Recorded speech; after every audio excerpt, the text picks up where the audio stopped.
Hey guys, welcome to the video. Salt here. Today I'll be going over the brand new melee weapon, the Dual Viciss. To acquire this weapon, you will need to purchase it from Minerva in the Hulvania Mall for a combined total of 35k hex rep. This weapon has innate gas status and has a unique trait in that on the weapon's gas status effects, you'll gain a stacking movement speed and attack speed buff for 10 seconds. At max stacks, this will be a 40% movement speed buff and a 35% attack speed buff. Okay, let's go over the mods. In the first slot, we use the 6060 electric mod of Voltaic Strike to activate our Arcane of Melee Influence. I'll talk more about Melee Influence when we get to it. We use Galvanized Steel for crit chance and crit damage, Organ Shatter for crit damage, Gladiator Might for crit damage and 110% crit chance, Condition Overload for flat damage per unique status affecting the enemy,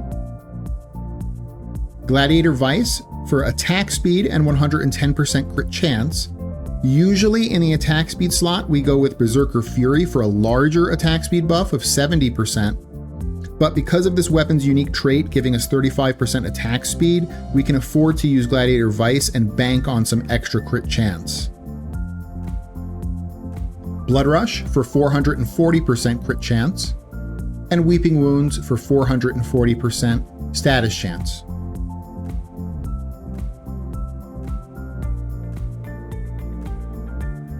In the stance slot, you can go with whatever stance you like the best.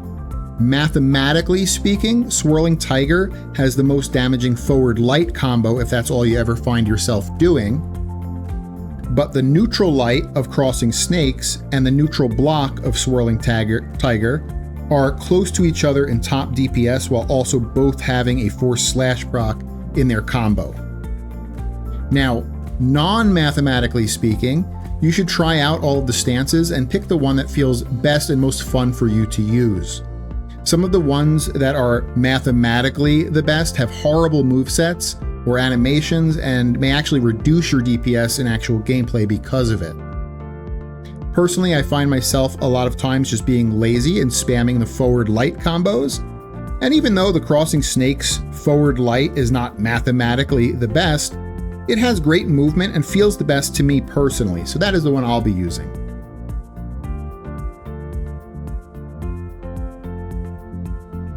In the Tennokai slot, both Disciple's Merit and Dreamer's Wrath are your top DPS picks.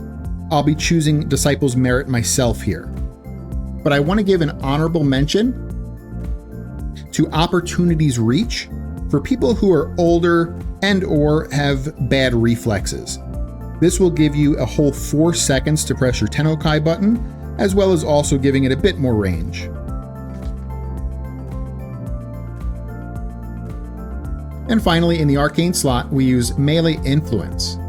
On a melee electricity status, 20% chance for elemental melee status effects to apply to enemies within 20 meters for 18 seconds. This allows for us to do damage in a very wide area around us.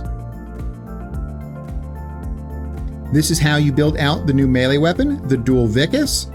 I hope you guys like this, and if you did, consider leaving a like and subscribing for future content. And so I'll leave you with about 5 minutes of gameplay showcasing the weapon. Thank you again for watching, and I hope you guys have an amazing day. All right, bye.